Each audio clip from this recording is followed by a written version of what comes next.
Hello again! Today we'll be discussing the trailer for Justice League X RWBY Superheroes and Huntsmen Part 2. Thanks as always to my wonderful patrons for making these episodes possible, links below. So, quick primer, I really enjoyed part 1 of this project, though my main review is tied to a separate collab coming out later this year that got bumped down the line due to stuff. But if you want the cliff notes, good acting, great animation, very fun character dynamics, Bees plus Wonder Woman was 03T material, Jean and Jessica were super siblings and the designs were awesome, plus the surprise villain was quite enjoyable. However, RWBY's arc in the conclusion felt a little off, but that might be due to its nature as a two-parter. Okay, all caught up? Let's look at the trailer. The first act, so to speak, establishes the Grim seem to be swarming into the DC world in huge numbers. From the looks of things, while we will get to see Metropolis, Gotham is where much of the conflict will likely be centralized, which is to be expected given how miserable the city usually is. This section is focused entirely on the Justice League and establishing Kilgore as a villain who is working with a mysterious unknown ally who seems to almost be a homage to Genova from Final Fantasy VII. Things cap off with the prospect of bringing in RWBY, given they are the Grim experts the Justice League knows. There's some nice callbacks, including Superman being able to sell his name and panache here in a way that he obviously couldn't as a 16-year-old. This midsection gives us some cool-looking action scenes, as well as gives us the primary insight to the RWBY redesigns, though Weiss's is mostly hidden from us.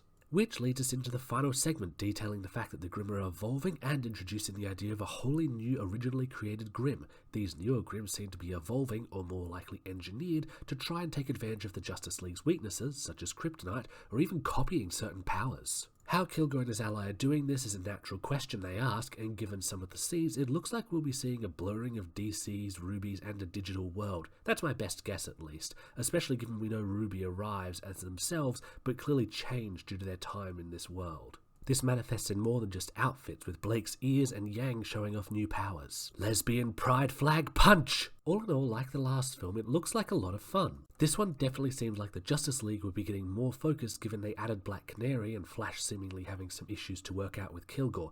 Meanwhile, RWBY's cast is trimmed down to just RWBY, so it's likely going to be similar to how the original gave more focus to the main trio and Jessica.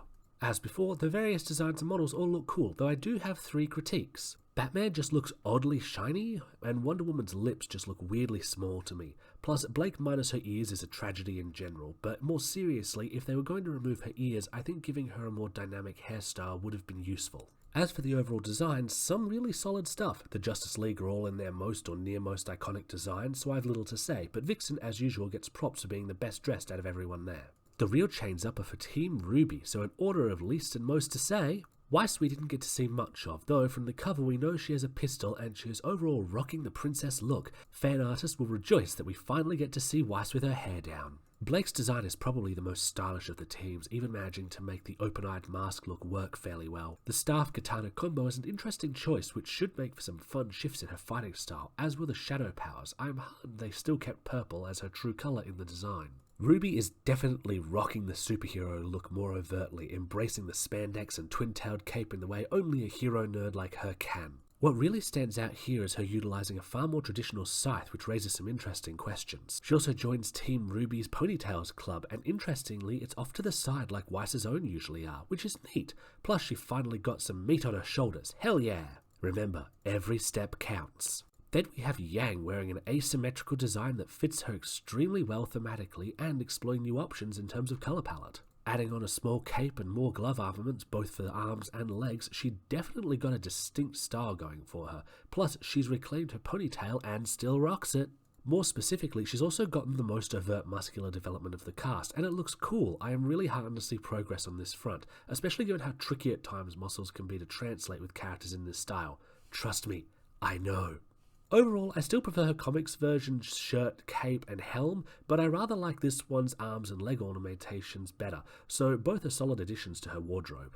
I've seen it suggested that RWBY will be aged up for this. I'm rather iffy on the idea myself, but RWBY's face definitely seems sharper, so I can see where the idea comes from at least. Moving on to new pastures, given the emphasis on Kilgore's secret ally and the prominence of that invented Grim in the trailer, I expect both of them to be more like mid-story threats than the climactic ones. Most folks are postulating that the villain is either Dr. Watts because of computers or Dr. Murloc from Grim Eclipse, given the emphasis on Grim and him having personal beef with RWBY. Or it could be a third unexpected figure. Now, before continuing the fun stuff, I want to address some complaints from the usual suspects. Namely, oh, the Grim can't be that dangerous, this is nerfing the Justice League. which is certainly a take, so let me get out ahead of this one with these salient points. 1. A singular Grim would be easy to handle. A massive horde is another matter entirely. The Justice League aren't omnipresent and can only protect so many places at once. Yes, this includes Superman, because whenever he's not in a team-up, he's not a near-omnipotent being like in the original Superman movies. He's just a stupidly strong hero. Also again, kryptonite. 2. While the Justice League is indeed extremely powerful, they've also almost been taken out by the plans of a non-powered guy multiple times. Plus, just to pull some random examples up, several of Flash's core villains aren't even that powerful. Mirror Master and Captain Cold aren't exactly planet busters, now are they? 3. Team RWBY themselves, especially Ruby and Yang, have performed feats that would put them decently high on the DC Universal scale. Like, not Superman high, but they're certainly not going to be struggling to keep their heads afloat when encountering most threats. Now, back to the fun stuff. The evolving powers look interesting. Yang can seemingly shoot multicolored fire from her hands, which looks gorgeous. Blake seems to be getting something that blends her shadowy semblance with Vixen's tap into the power of animals power. Definitely aesthetically pleasing, and it leaves me wondering if these could be hints at future semblance evolutions. We didn't see Weiss's, but we did see Ruby's. What jumps out at me most is that this is seemingly highlighting Ruby's semblance being one of molecular deconstruction and reconstruction. As in, we're actually seeing how the deconstruction and reconstruction process works when it's normally obscured by petals. Also, is it just me, or does it look low-key like Kindred Link?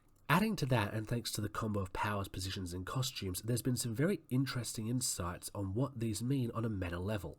I.e., how RWBY as a hero is basically a mix of Flash being a reality-bending speedster and Superman as the leader. Yang, in both movie and comics, is teamed up and takes aesthetic inspiration from the Amazons.